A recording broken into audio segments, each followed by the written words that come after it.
Hello, this is Ron McCullough, consultant podiatric surgeon specializing in the condition of Morton's neuroma.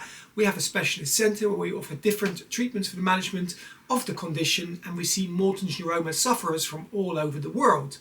We have a number of specialist minimally invasive treatments, but sometimes we're also asked about the use of shockwave treatment. Now, typically we don't actually offer shockwave treatment, and here's why.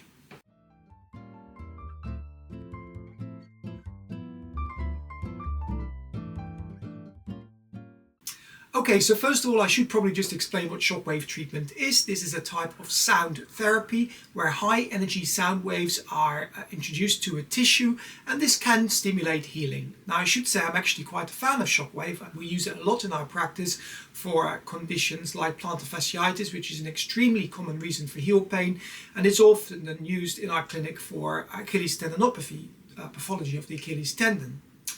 It works by, as I say, high energy sound waves stimulating tissue, and there are various theories and principles as to why that might work. It stimulates a healing response. It takes a condition from something that is rather chronic, where there's a lack of blood flow, a lack of inflammatory activity, and it changes that situation so there's lots of blood and healing factors going to the area which can stimulate healing. There's even suggestions it might help with nerve reproliferation and all sorts of other reasons why it can help. It helps with the release of substances like substance P, which I believe to help with the healing process.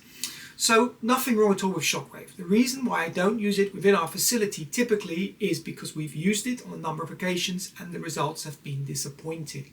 So sometimes it does provide temporary relief, and sometimes it can reduce symptoms by 30, 40, 50%, but typically it doesn't last. Patients generally come back, and it just on its own isn't sufficiently effective. So that's the reason why we don't offer it. Now, that's actually borne out by a number of studies. Studies by Friedman and others have shown that the treatment can be successful, but over a limited period of time. The study was only for 12 weeks. And that's really our experience, that it doesn't work long term, even if it does work. And when it does work, it doesn't completely resolve symptoms. It only helps them to a moderate extent. So the patient still has a basic problem. They're still going to come back because that's not enough to get them out of pain.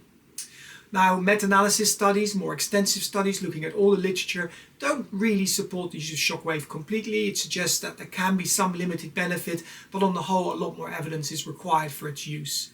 There's also the idea of, well, how would it work? I mean, obviously a treatment like cryosurgery, which we use a lot in the center, makes a lot of sense. It desensitizes nerves, it breaks down the neuroma. It's kind of obvious that it would potentially work because of the fact that we know that cryosurgery destroys tissue.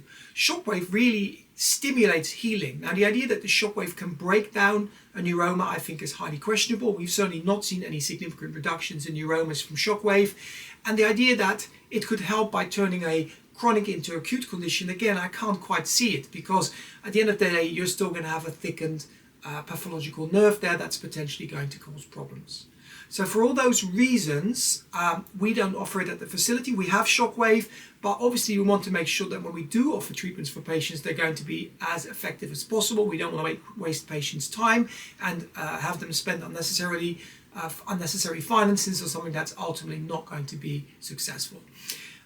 It's a bit like steroid injections. Steroid injections can work, but they have a limited lifespan. But the thing about steroid over shockwave in terms of its effect is that steroid does cause this wastage. So it's actually a disadvantage. Steroid causes wastage and damage to the tissues, causes what's called fat atrophy, and at least that doesn't happen with shockwave.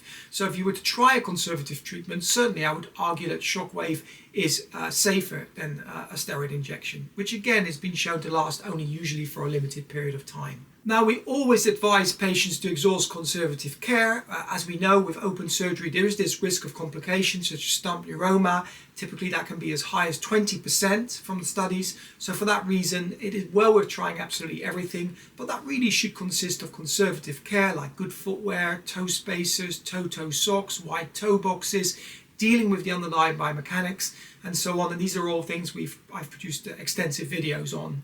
When it comes down to offering treatments which are highly effective and extremely safe, we would still generally recommend cryosurgery as a first-line treatment if conservative treatment fails.